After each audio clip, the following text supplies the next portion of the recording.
gimmick natin later? Of course, tuloy yung gimmick mamaya. Binigyan kaya ako ng pera ni William.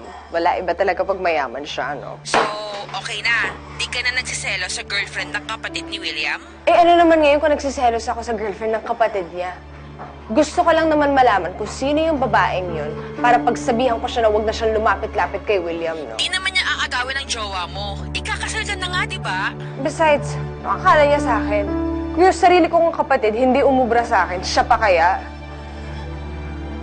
Pues, pag nalaman ko kung sino yung babaeng yun, humanda siya sa akin.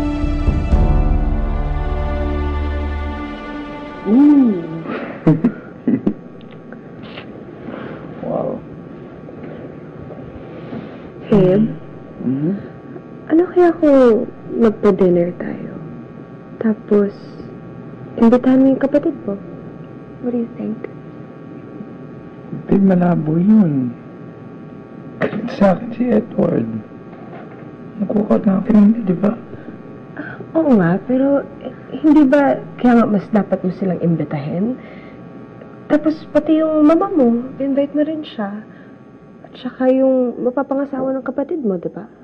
Bakit ba? I mean, hindi ba time na rin para magkakilala kami? At saka, malay mo, di ba? Mapabuti to para sa plano natin. I like you.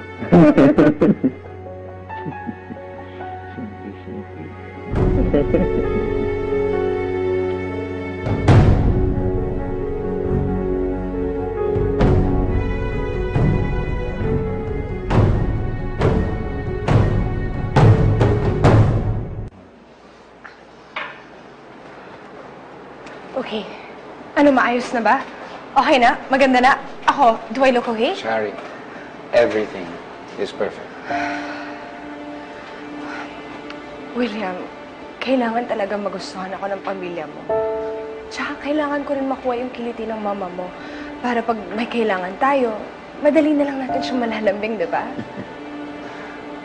Marunong ka na. Of course. I learned from the best. It's just too bad hindi pala darating si Mama. However, I want you to put your best foot forward para eventually hindi lang si Mama ang makuha mo, pati na rin si Papa, yung kapatid ko, and his fiancée who is lovely. You will love her. So you do like her? Alam mo, William, sabi ko na nga ba meron akong dapat pagselosan eh. Shari, baby, there is nothing for you to be jealous about. Hindi ko siya type. At isa pa, bulag siya.